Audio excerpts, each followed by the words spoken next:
When the words coming out of your mouth are true and you believe what you're saying, that's authenticity.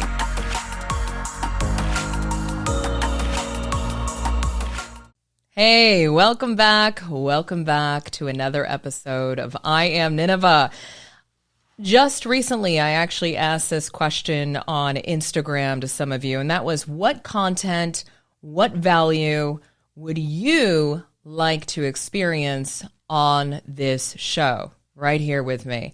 And there's so many topics that I could dive into, that I could talk about based on my life experience, my career, my business experience. But at the end of the day, the most important thing for me in terms of creation is that whatever it is that I create in terms of content is that it has an impact on you. That's what matters the most. And I want you to be feeling that impact. I want it to make a difference for you. And so I want to be very intentional about what I produce. And it took a lot of courage, believe it or not, even though I worked in the broadcast news industry for over a decade. It took a lot of courage for me to step back out in front of the camera, because I've been behind the scenes building businesses for the last 10 years.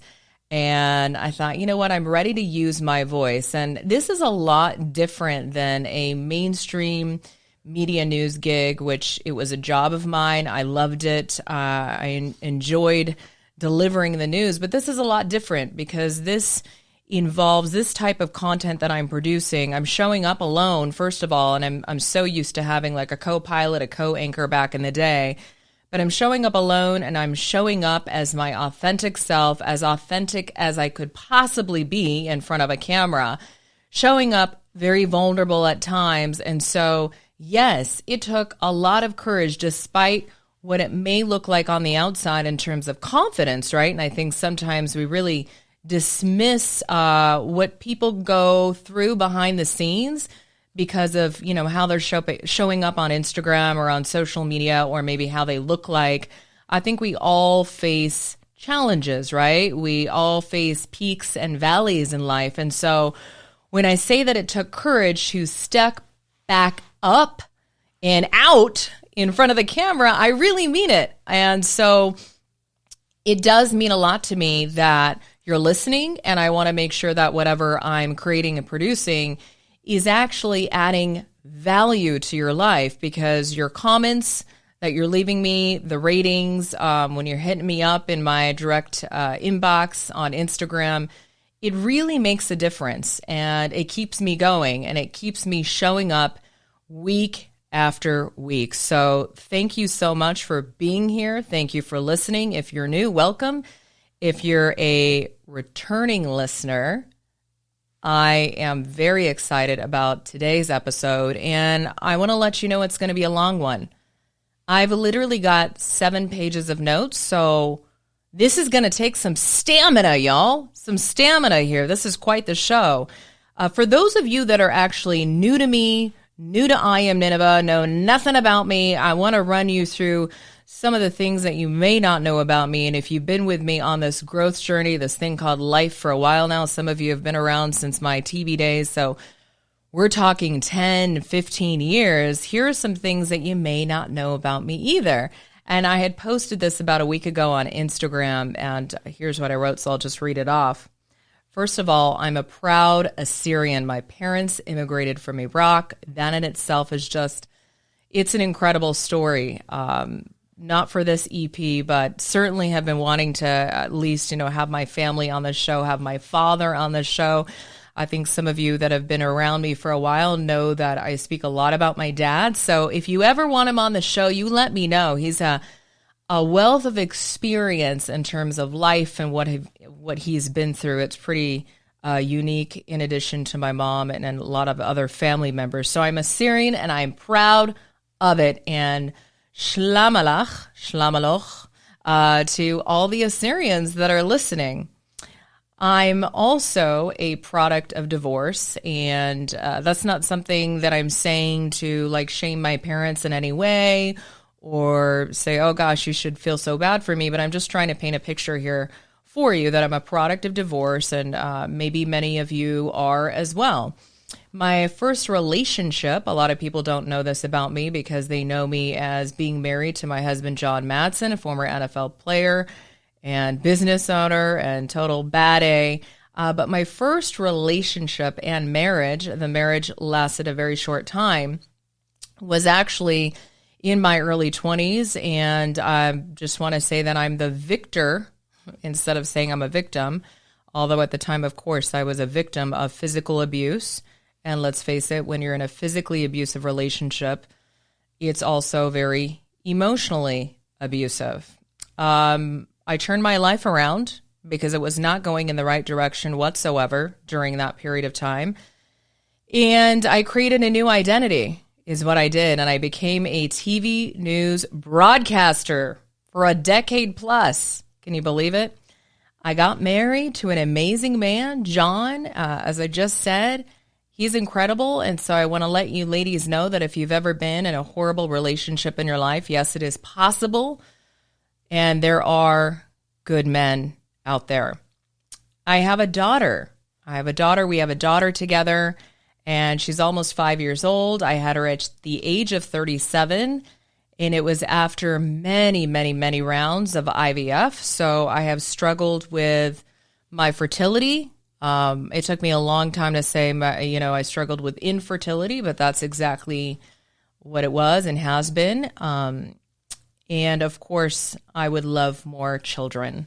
I would love more babies. And I'm attempting and trying to build up the courage as much as I can to do another round this year of IVF, possibly, unless by the grace of God, there is a miracle and I get pregnant naturally, always praying every day. And I have faith, Hebrews 11:11.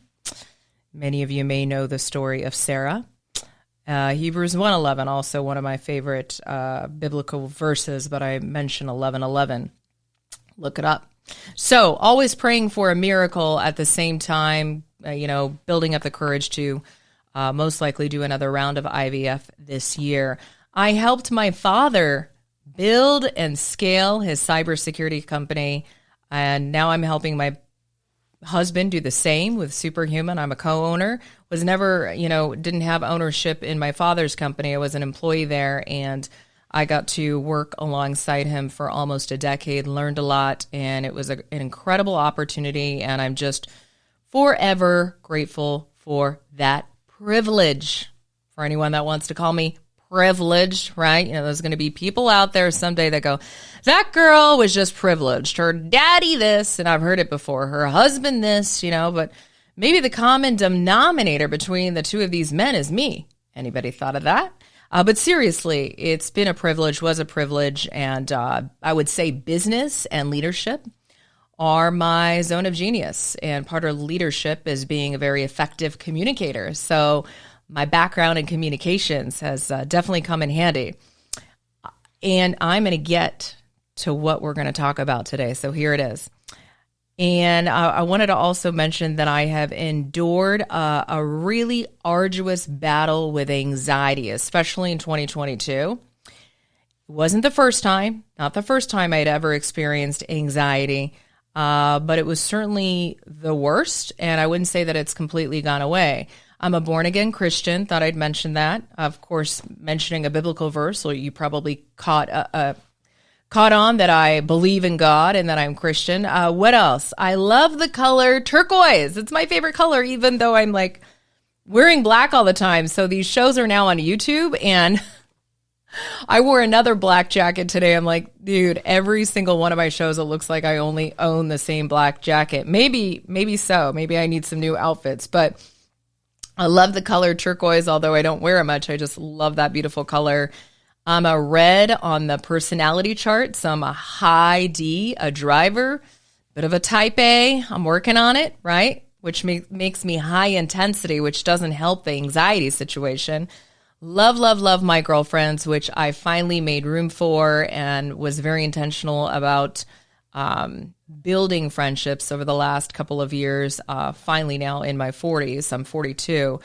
I got Botox in my forehead.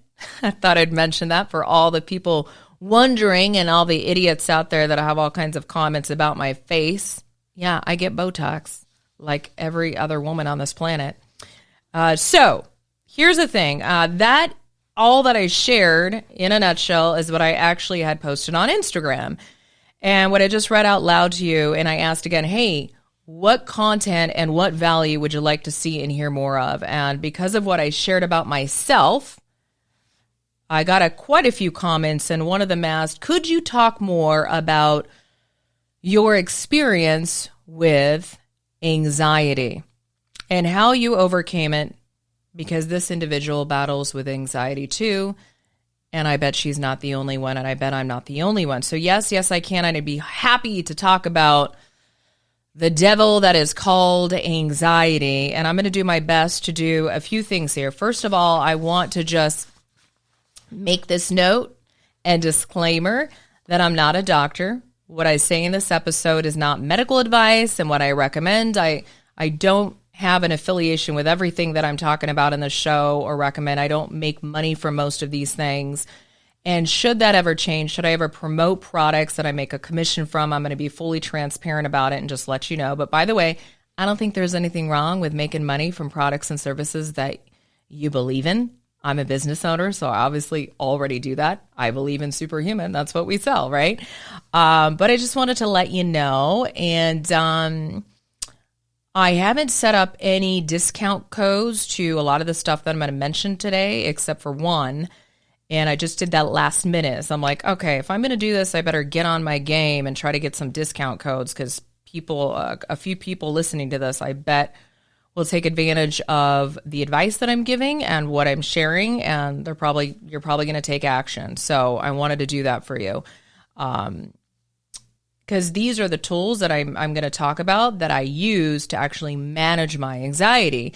What I'd like to do for you today is a couple of things, okay? Like 3 things. One is quickly share my journey with battling anxiety and just be very open about some of my experiences. And just as recently as 2022, which is, well, always in the moment, you feel like that's the worst it's ever been. So just coming out of it, I'm like, dude, that was the worst anxiety I've ever had in my life. But who knows? The last time I went through it, I probably thought and felt the same way, right? You tend to forget after the pain is long gone. 2, I want to share some things, some tools, people I follow on Instagram that really have helped me kind of manage it and understand it better. And 3, I think I will absolutely come back around to this topic in a future episode and interview experts, because anxiety actually kind of fascinates me, so much so that I had to become a student of it in order to understand how to manage it. So I'm going to repeat that. I had to become a student of anxiety, right, in order to understand how to manage it. How many problems in your life are you becoming an observer of so that you actually can manage or eradicate and completely get rid of it? I think if we were approached our lives as students, we'd go through a lot less pain, and we'd be more compassionate with ourselves as well. So let's do this. We're going to start with some stats and facts, and this is from an article on singlecare.com, and it had some great statistics that I wanted to share with you. Number 1, how common is anxiety? I'm going to read some of this because I don't have all my notes memorized, okay?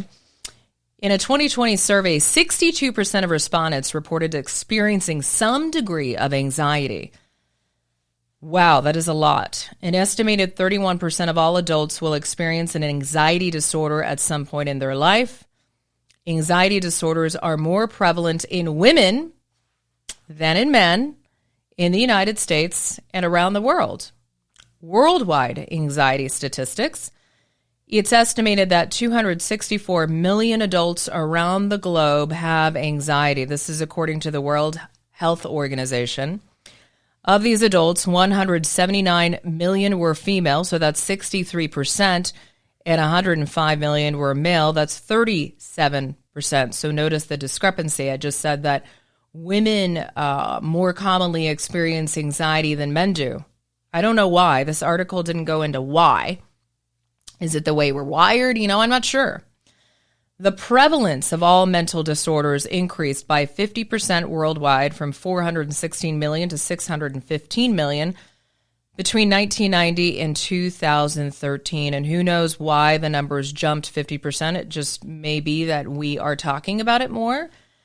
and that it's more globally accepted to discuss it, and that we're actually tracking it better. Anyway, let's move on to this. This is one stat I want to share too. Anxiety statistics in the U.S. alone. Most of my listeners are here in the United States. This one really hit me, and this is why I think this is a very powerful episode. Anxiety is the most common mental disorder in the U.S., affecting 40 million adults. That is according to the ADAA. So what can you gather from all of that? What you are experiencing right now or have experienced is completely normal. There is nothing wrong with you, and you are not alone. That's my message to you. And I'd love to talk about some of the times in my life that I've actually experienced anxiety. I remember my first panic attack. Y'all, even talking about it kind of like trips up my neurology right now on the show. I'm like, ooh, kind of feeling yucky, right? Just talking about it. But let's discuss it. So the first time I had anxiety was in high school, and I remember it vividly, and I remember it very clearly. I was a senior in high school. My parents were in the middle of a divorce, and I was sitting in the classroom minding my business when all of a sudden I felt my heart begin to beat. And I mean really fast. I shot up my hand and I excused myself to the restroom right away. I went into the restroom and I literally thought I was going to die. And I didn't know it at the time, but what I was experiencing was a panic attack. And I lay down on the floor, just shaking violently. I didn't know what had happened to me. It was very scary, very terrifying. And that is the first time I ever remember having anxiety. And so clearly it was some sort of trauma, like a divorce, right? Separation, family falling apart at the time, that triggered this kind of neurological response in my body. Danger, the unknown, and we'll talk about that. So that was the first time, and I went through a lot, like I had mentioned, during my late teenage years and in my early 20s, and got myself into a lot of trouble as a result. But eventually I kind of recovered from the anxiety, and I had gone to some minimal therapy. And I think what I did is I just ran away, and I used achievement to run away. And so the anxiety sort of dwindled down. I got used to the idea of that, my parents are divorced, and the threat went away. It wouldn't hit me again until I graduated college. And I remember graduating in college with a degree in broadcast journalism and experiencing the anxiety again and having the panic attack. And I'm like, oh my gosh, what's going on? I go to a school counselor and they're like, you're just experiencing some nervousness around change. You're going to be okay. And I was okay. I managed it. I was able to get over it somehow, some way. And this is why I'm talking about this now, because as I look back, it's like I only remember a couple of things. I bet it was very arduous to go through it at the time, but I'm sharing this now because I battled through anxiety pretty bad in 2022, and so I'm fresh in my memory what it felt like, what I was going through, and so I can actually talk about it more. Anxiety wouldn't hit me again, and so there are these cycles to my anxiety. It wouldn't hit me again until many, many years of working in broadcast news. And there may be some association here with like burning out too. This was the worst one yet. And that's why I said at the beginning of the show, guys, it is taking so much courage to be in front of the camera again. Let me tell you why. And I kind of get choked up like talking about it, which is crazy. I'm like, I'm not going to cry on the show. That's just like way too vulnerable, guys. But thinking about it is like nuts. I actually had a panic attack on live television. And I shared the story with one of our mutual friends that year when I left TV news, but I was under a lot of pressure and a lot of stress. And I just remember I'm doing a solo show at the time. I had my own show as a 4:00 show. And I was just reading, and I don't think I was pacing myself in terms of my breath and all these things that I've learned about anxiety now, which we're going to get into, I promise.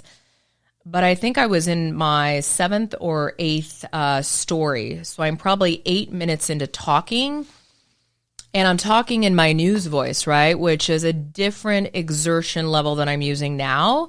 You know, I've got my notes. Yes, I had a teleprompter at the time, but I wasn't really able to come up for air. It's not like I could grab a drink of water. I'm just going. And as I'm talking and using my news voice and just using that intensity that I do when I perform, which I do, right? And on this show, you can tell that my vibrato is a little bit lower. Why? I've got 7 pages of notes.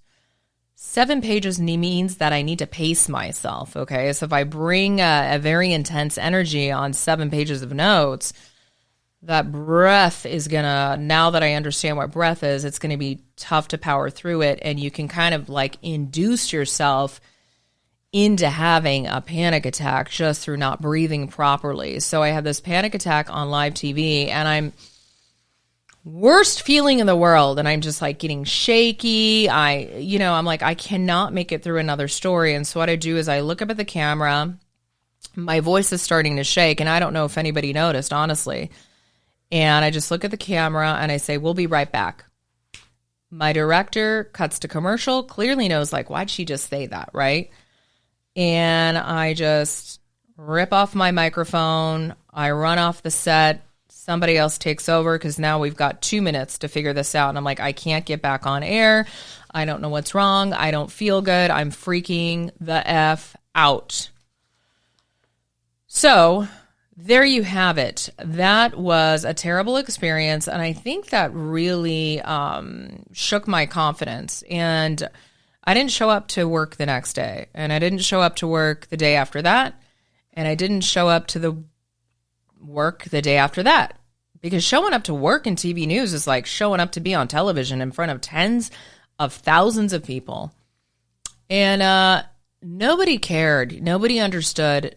Nobody understood what I was going through. And so I thought, the only way out of this is to actually leave the business. Something ain't right. I need to take care of myself.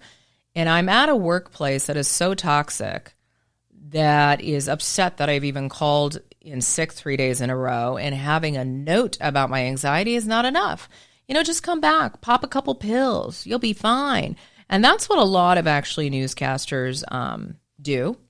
And a lot of them are, deal with drug addiction and alcohol, and we've seen that. And, it's like, I don't want to be one of those people. So that really impacted me in a big way, right? I think it impacted me so much on an unconscious level that I really didn't want to step out in front of a camera again for a very long time. Now, of course, here I'm talking. And what I love about this show, I Am Nineveh, and why I changed it to I Am Nineveh, it's like, I'm Nineveh, and I'm going to show up as my authentic self, and I'm going to give you my best. And some days I'm not going to be as good as other days. And I'm going to be real with what I'm feeling and what I'm experiencing. If I can be authentic, I'm not going to experience that division within myself. I'm not going to be playing some kind of role that I need to live up to every day. And if I need to take a break, then I can just say that I need to take a break. And I'll have an understanding audience and an understanding community, right? That's the relationship that I want to develop with my listeners. Thanks for tuning into my show. As the co-owner and COO of Suprahuman, I want to invite you to learn more about how we help high-achieving men and women just like you become top performers in their bodies and minds. Book a free call with my team. Go to superhuman.com to get on our schedule now. And I'm my own boss, so I get to call to the shots too. Ain't no one going to be upset if I miss an episode. And if I miss an episode because I'm going through something in life, I'll share that with you authentically, and I won't be so hard on myself. I think looking back, it's like, man, I was really hard on myself. So I had a panic attack. I survived. I wish I had had the time to just have that understanding and compassion from my management at the time. I think I would have made it through, but I don't have any regrets because here I am today, and I am so much more excited about the direction of my life now than looking back and saying, oh, I could have stayed in TV. That would have been hell. Now, most recently and very severely, I suffered a panic attack. Panic attacks are a lot different, by the way, than anxiety. So that's why I'm using the terminology different. Last year in 2022, and it was so scary that I knew what was happening, and I was in the car and I was like, John, just take me to the hospital. Like, something's not right. And I'm like, something's wrong with my heart, and the doctor there's like, I think you've got anxiety. Would you like a pill? I'm like, I don't want one. You just give me one today. I just need to get the edge off. And the anxiety in 2022 is pretty crippling for me. It felt nearly crippling. And what happened in 22 is that's different from all these other instances. And you notice this is like happening kind of like every decade in my life. So when I talk about, hey, I have gone through anxiety, like I really understand what you're going through if you're going through it too. But what happened in 2022 is I got really interested in this pattern that I kept experiencing. I'm like, this is a pattern. This is a pattern. This keeps showing up for me. And clearly I'm not learning from it. And that's why it keeps showing up for me. And so I started to just become an observer and a student about when it was happening, why was it happening, and what were my dominating thoughts before and as it was happening. And what I was doing in terms of my behaviors that may have been producing this feeling of anxiety.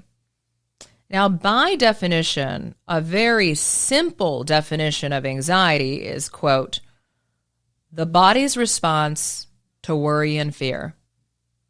That's all anxiety is.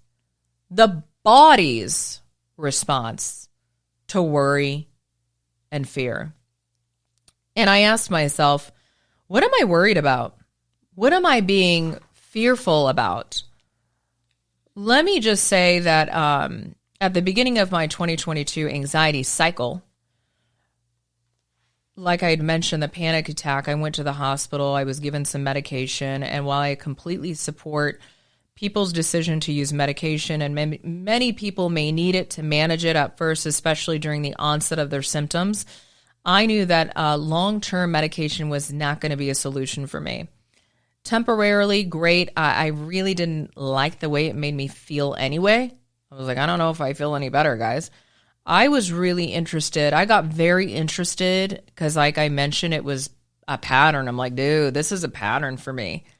I got really interested in the root of my anxiety pattern. What is the root here? Because I'm about to rip that root out. I don't want it there anymore. I don't want it in the dirt. I don't want to provide a garden for my anxiety. It's time to remove this anxiety from my garden. No longer will I water it. No longer will I allow it to take root, because I'm going to rip it out from the root. And I know I'm going to need help with that. Initially, when I was kind of in my panic state, what I did was I went to acupuncture 3 times a week. I was like, I need to do everything and anything. And when you feel that way, I mean, some of you are just not taking action at all. When you know what it feels like to feel good, and then you feel like that, I'm like, I just want to feel good again. So I started doing acupuncture 3 times a week. And this was initially to help calm my nervous system down. I began to read, what triggers anxiety? Why was I feeling all these kind of icky sensations, having racing thoughts? And what I discovered in this process is actually what happens to our brains when we are experiencing this so-called anxiety. That's when I dove into the sympathetic versus the parasympathetic nervous system. So let's talk about it. According to the National Library of Medicine, here I am. I'm breaking back into my broadcast days. Got to give you some facts, okay? I put a lot of thought, if you haven't noticed yet, and a lot of work into my episodes. I don't think I have the gifting that some people have, which is to just show up. My husband is incredible. He shows up and he's just able to speak from the heart. And I think that's such a beautiful thing. And I think my gifting is that I put a lot of research into the topics that I talk about, and I kind of bring that news background into it. And then I deliver some opinion and insight on top of that. So According to the National Library of Medicine, the sympathetic system controls the fight or flight response in our body. In other words, this system prepares the body for strenuous physical activity. I want you to listen very closely to this. This is very important because I'm going to demystify anxiety for you completely. And when you demystify this stuff, this is how you're able to gain control over things, okay? So the sympathetic system is controlling that fight or flight. And what it does is it prepares the body. It is preparing the body for very strenuous, that is the key word, strenuous physical activity. The events that we would expect to occur within the body to allow this to happen do in fact occur. The parasympathetic system regulates rest and digest functions. So, okay, interesting. Very interesting. Now I ask the next question for myself. What happens when the sympathetic nervous system is activated? Heatline.com. Heatline. Did I just say Heatline? Healthline.com. According to Healthline.com, quote, specifically, fight or flight is an active defense response where you fight or flee. Your heart rate gets faster, which increases oxygen flow to your major muscles. Your pain perception drops and your hearing sharpens.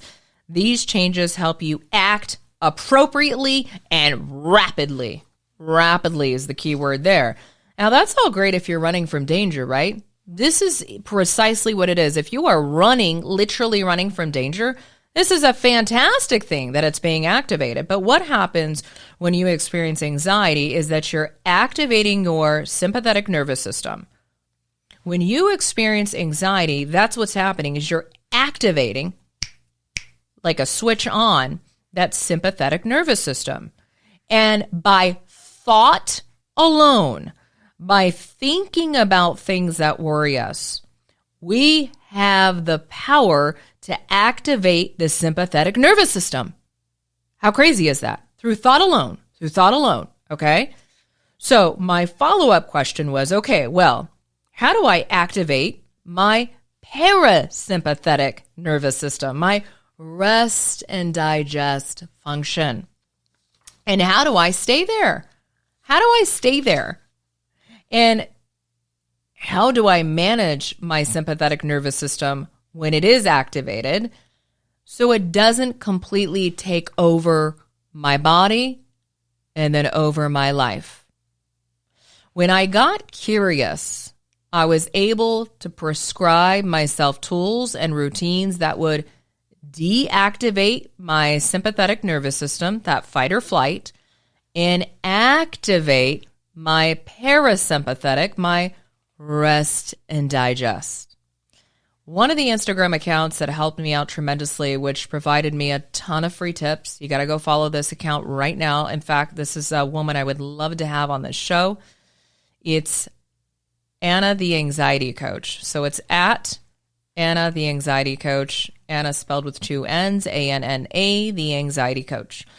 She educates you on how to hack your mind instead of allowing your mind to hijack your body. So that's what's happening is that your mind is hijacking your body and your body is hijacking your mind. And it's just this vicious cycle between the two. And so I started to get curious and I started to want to understand the differences between sympathetic and parasympathetic. How do I activate and deactivate and what's actually happening? Let me get curious about this. And so that's what I delved into. And I want you to understand our brains, right? We need this nervous system that we have. We need the sympathetic and we need the parasympathetic. But our brains have not evolved since the beginning of time. And so the way that we're perceiving threat in today's world is very different than the real threats that we faced back in the day. But our brain doesn't know the difference. It doesn't know the difference between being chased by a bear or a lion or being chased by worry and these thoughts alone. Like you could literally induce anxiety through your thoughts, like I had mentioned. But the brain doesn't understand that the threat isn't actually physical. It's not actually real. The threat is just happening in your mind, right? And so it doesn't have the intelligence, because it's the nervous system. It doesn't have the intelligence to be like, oh, no, that's not a real threat. It doesn't perceive between what's real in terms of physically real and like mentally real. It's the same thing to it. The same thing to it. Can you believe that? Yeah. So when you understand that, like this morning, I actually felt very activated. And now what I do, instead of saying, I have anxiety, so every time I say, I have anxiety, I kind of like hardwire, I have this like mental issue. And I'm very particular about words. I'm like, I'm feeling activated. I need to deactivate. What am I feeling activated about? So I kid you not, this morning, what I did when I just feeling really activated, like for some reason, like just like the heart palpitations were there. I'm like, well, what's going on? What, like, where is this even coming from? So I was like, okay, my brain is confused. So what I start doing is I start jogging in place. I'm literally like this, jogging. And I'm saying, oh, I know, I'm being chased by a lion. It's so scary, brain. I'm so scared. Let's run. Let's keep running. We're running. Look, we're running. Oh, looks like the danger is gone. Oh, there it goes. Oh, the lion went away. Ah, we got away. Don't worry, it's gone. And guess what? By doing that, I moved all the energy and all the adrenaline out of my body, because what happens when you get activated, when that sympathetic nervous system gets activated, it starts preparing you for, what did I say? Strenuous physical activity. And what the worst thing that you can do is stay still in that moment. That makes it worse. You're just like, oh, I feel horrible. It's like, get it the heck out of your body. Get these chemicals, release them. And the only way to release that is to actually move yourself, move your body. And by the way, if you are not working out, that is a major life hack to managing anxiety. Training and working out. You have got to incorporate this into your life. Forget about the business that I'm running. Forget about that I'm the co-owner of Suprahuman. Yes, I do think you should join our program because it's amazing. But for goodness sakes, if you are experiencing anxiety and you are not a physically active person, you need to change that, okay? If what I just explained doesn't help you, I don't know how to help you. But you get my point here. So that's what I did this morning, and it only took minutes. That deactivated me, and I went into my rest and digest state, and I kind of laughed. I'm like, I figured it out. So it's not that I don't ever experience the activation anymore. It's that I've really learned to manage it, and here's what else has helped. Something else that I'm a really big fan of is somatic breath work, and I've done sessions. I've done some private sessions, and I've used those techniques to calm my nervous system. And something I do daily is actually use a device called CalmiGo. And hang on, I brought it. Excuse the pause there. I brought it. And if you're watching, if you're listening, I want you to know that I've got the show on YouTube now, okay? So I think you should also watch it on YouTube and leave me a comment, leave me a like, girl or boy, whoever's watching. But this is what the device looks like. So I don't like have a code for this. I'm sorry. I'll try to get one. But this is the device right here. Can you kind of hear it shaking? It's called a CalmiGo, which is scientifically proven to reduce your anxiety symptoms through the power of breath. Oxygen and regulating our breathing is really important, I learned. Because think about anxiety, like when you're having it, you're kind of breathing all in the chest area, are you not? A lot of us don't know how to appropriately breathe. And so when I started using this device, it was a game changer, you guys, a game changer.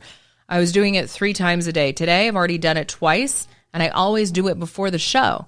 Why do I do it before the show? Because anytime I hit record, I kind of feel like I'm getting ready for like a broadcast thing, even though like no one's in here. I know people are going to be watching, and that's going to, give you some nerves or whatever. And so I just turn this thing on. I do this for 3 minutes, and I just breathe in through the nose. Watch this.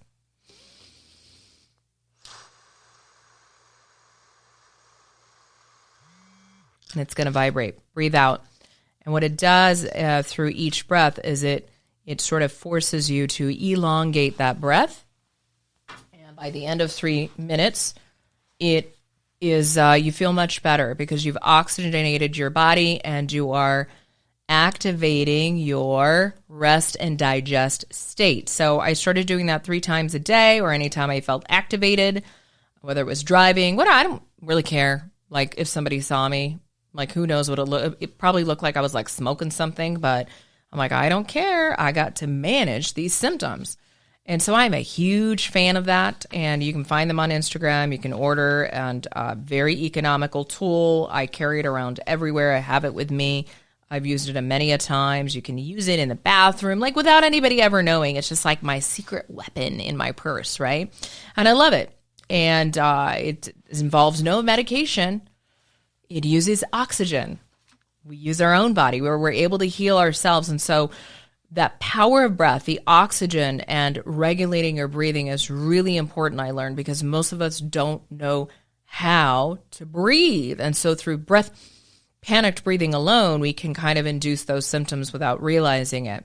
There are also a couple of supplements that I take. Midday, I take magnesium during about lunchtime, which you can find just about anywhere. Magnesium, pure magnesium. I don't have any recommendations necessarily because I actually get mine compounded at a pharmacy, because a lot of the supplements on the market today have a lot of junk, but a legit brand that we actually use with our clients. And so just being transparent, it's called Equilife, EQUI Life. And let me see if we have like a link or something that you should be using. But usually when people join our program, we have them go through like a series of tests, and then we hook them up with this great brand and they get supplements. They've got a great magnesium, and there's also a great magnesium that I'm not associated with called Calm, C-A-L-M, Calm. And you can buy it on Amazon, real simple. Here's the only thing I want to let you know about magnesium. You will know that you took too much if you get diarrhea. Seriously, okay? If you are pooping your pants, you took too much magnesium. So just be careful with the recommended amount. That is like the only adverse reaction you could ever possibly have to magnesium, is that you would just like poop your brains out, okay? So it does help you poop too. So that's a nice side effect if you have a difficult time pooping. And it is literally the most underrated supplement out there. And so when I was getting a lot of that anxiety symptoms, I was taking probably magnesium like 3 or 4 pills a day. Now I'm down to like just 1 during the day. And then in the evening, I take a combination of something that's been compounded for me, because like I said, I went down a serious health journey as a result of this. Magnesium, melatonin, and L-theanine in the evening. And I love L-theanine. L-theanine really has the ability to just chill you out. I take that in the evening, and I think that just kind of stays in the system. And then when I wake up in the morning, usually I'm still in that calm state. And I have to say this to the woman and the women that are listening right now. If you are not eating breakfast within an hour of waking up in the morning, that is a big problem. I have, I had no idea the kind of hormonal havoc not having breakfast could cause on our female bodies. I also learned how our cortisol is highest in the morning, right? So that means our adrenaline spikes. And so if we were just literally slamming ourselves with coffee, black coffee, we are really compounding the problem here, ladies. So what we want to do is we want to keep our blood sugar or our insulin stable. So something else is, one of the issues with me is as a red and a high driver is I can work like nobody's business, like a banshee. I was raised by immigrants. You know what I'm saying? Iraqis, Assyrians, they never stop. My father's 67 and he's like, I'm never retiring, So it's like a go, go, go, go, go, go, go, go, go, go, go. My mother's like very, very, very, very, very, very fast. And so that's like part of my nervous system a little bit. And the point is, though, if you're not eating breakfast and then you're not eating during the day, you're just spiking your cortisol, your body is pumping adrenaline, and you are just running yourself ragged, essentially. And so you want to keep your blood sugar and your insulin stable. And I have found that incorporating breakfast has also been an absolute game changer, okay? And so I eat the same breakfast every morning, eggs, although I do see that we have an egg shortage. Like, what is going on with the world right now? Apparently the government doesn't want us to have healthy food anymore. Just kidding. But seriously, there is an egg shortage right now. And there's apparently all kinds of articles attempting to tie eggs to health issues. Please don't believe that. Okay, that's like a mainstream media news narrative. I see it now. I eat whole eggs, none of this egg white stuff. Seriously, there's just so much nutrient in the eggs. If you are allergic to eggs, disregard my advice. My point is there's fat in what I eat in the morning. There's fat, carb, and protein. I make sure I have fat, carb, and protein in the morning. So I have some eggs, a banana or apples, a little bit of peanut butter, and that just, it stabilizes me, gives me energy, and then I go work out. So what I do is I have my coffee right after I eat my breakfast or during, and I don't ever drink it black anymore. So the coffee has collagen and coconut cream in it.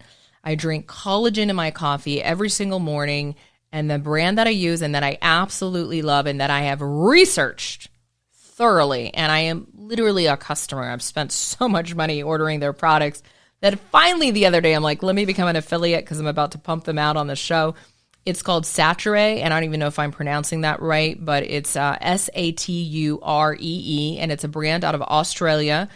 And Australia has very, very stringent regulations in terms of what they allow into the food supply and what they can do with supplements. So I went out of my way for this episode, and I got you a discount code. My code is Nineveh. That should be easy to remember, but maybe challenging to spell. So I'm putting you to the test. I want you to learn how to spell this name because it's an ancient city in the Bible too, and it has great meaning to me beyond my name. So you're going to have to learn how to spell my name. It is spelled NINEVEH, and that is the discount code for Saturée. Just Google Saturée. It'll Saturee, and you'll see the link pull up for you. And then I'll make sure that it's in my show notes too. I'll make sure my podcast producer puts that in there for you to kind of make it easy for you. But hey, even if I didn't make it easy for you, Google is easy enough, don't you think? So you're going to get a discount. I'm absolutely obsessed with their collagen. And in the evening, I drink their casein. Okay, casein is just like the purest form of protein powder that you can get. It's not whey protein. And so if you're sensitive to dairy, like casein is the bomb. I take pure casein powder that they sell that I use every night, about 15 to 20 grams, pour in hot water, I'll take a little honey in there, some cinnamon as well, and I sleep like a baby. It has a calming effect, plus you're getting protein in. It's like drinking a hot cup of milk. It just tastes delicious. I love it. So, again, I'll make sure our producer puts these items and links into the show notes for you so that you can easily access them, because I know that I listed a ton of items and tools for you, and I have no idea how many minutes into the show we are, so I want to respect your time here. I've just got a couple of more things that I want to say. I want to note that something else that I've done and in the process of doing, because I want to be completely transparent about my healing journey, which, by the way, I used to really shudder and get triggered by that word, like healing. Well, no, like take your healing seriously. Don't be that person. Like I had an ego about it. I thought until it hit me in the face, it's like, no, you have things to heal from, not because I had a horrible life, but we've all experienced some level of trauma. So what I'm doing am in the process of doing is EMDR therapy.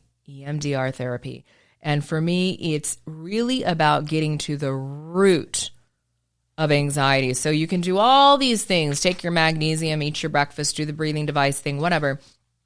But if you keep, repeating your behaviors and don't understand where this anxiety is coming from, where's this, why do you always worry? What are you so fearful of? And where did you learn fear and learn worry? And where's the root of that? What memory, what trauma has occurred in your life to make you more hyper anxious than other people than you know?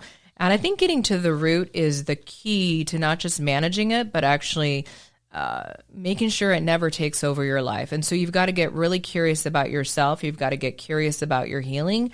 And that's not an easy thing to do. That's a painful thing to do because you may be revisiting memories that you don't want to and that you don't want to talk about. But I can tell you from experience, I'm at the beginning of this EMDR stuff, and it is triggering, right? It's a process that I need to go through. It's a process I have to go through.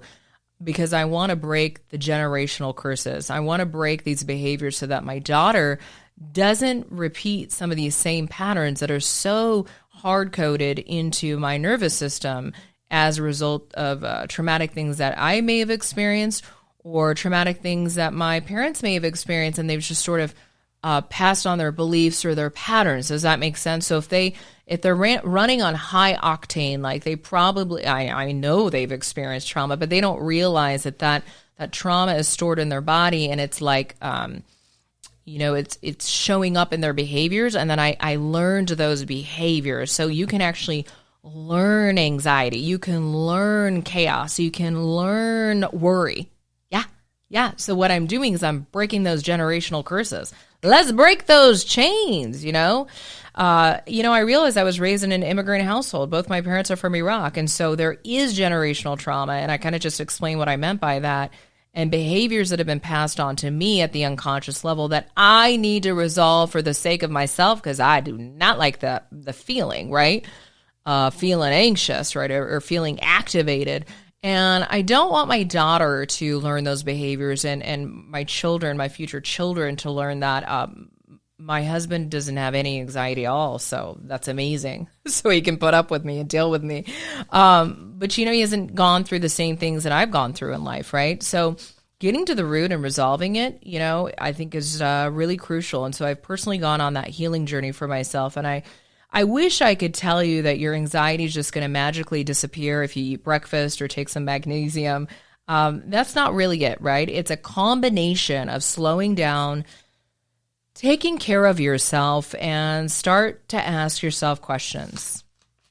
What am I so afraid of? And where do these fears come from? And resolving them at the unconscious level through whatever techniques you discover. And there's a lot of techniques. There's a lot of mindset training that I've undergone, right? But man, I'll do anything to really understand the root and rip the root. And so I think you've got to become curious, and I think you've got to become a student of life and a student of yourself. And so I could do an hour, maybe I've already done an hour, I don't know, but I could go on for hours on this topic. And in fact, one of my favorite Instagram accounts, the Holistic Psychologist, at the Holistic Psychologist, was the one that really made me realize there's more to this anxiety than just my body going haywire. That was part of it. Certainly, maybe I burned myself out because I just go. But where's that go attitude come from, And I realized through following her content, which has just been such a tremendous help to me, that there was some deep-rooted trauma that I needed to feel because I never felt it before. I didn't want to feel it. And that is the body's way and the mind's way of protecting itself, by the way. So if you've made through life with a lot of trauma without feeling it, that is a brain's way and the body's way to protect and preserve you, but it will come back. What I'm saying is the body it's an infinite intelligent mechanism, right? An organism, and it will talk to you. And so what anxiety is doing for you is it's talking to you. Your body is talking to you. Your body is trying to have a conversation with you. And if you're not listening, it's going to keep trying to have a conversation with you. And if you refuse to listen to the whispers, that conversation that your body has with you will grow louder and louder. And, sometimes it'll become so loud that you won't be able to ignore it. And for some people, unfortunately, it becomes so glaringly loud that they end up with a lot of dis-ease in the body. And so I just don't want that happening to you. I want you to be listening to your body because your body is trying to talk to you. And so what this account, the Holistic Psychologist, made me realize is that I had some deep-rooted trauma that I needed to finally feel and that I was ready to feel. As the body was saying, you're ready to do this. You're ready to actually heal. And I'm letting you know you're ready because I'm shouting at you and I'm screaming at you to move these memories and this trauma out of the body, to help me as a body process this so that you can become exalted as a being and go next level with your life. And so, oh my gosh, the red thing is glaring on my camera. I got to wrap this thing up. So, you know what's interesting about my podcast is that all these topics really have nothing to do with my businesses. It's kind of unique in that way, I think. And I'm not using this show as a funnel, which would be much smarter of me if I did. It would be the business thing to do, but I want to genuinely share topics that have touched my life in some way, and I want to share that knowledge with you. Obviously, I'm happy to dive into any kind of business topic you'd like me to, and I want you to think of the show as yours. So I want to thank you. I want to thank the people that have engaged with me, that are engaging with me, and tell me what you want me to dive into. I'm listening, and I'd love to hear from you. If you found this episode helpful, please let me know and share it with someone you know. This is one of those EPs, that is going to help someone out there. I just know that it will, because we should not have to suffer in silence. No one should suffer in silence. If you're loving this show, connect with me on Instagram, share this episode, and leave me a 5-star review on iTunes. Thanks for listening.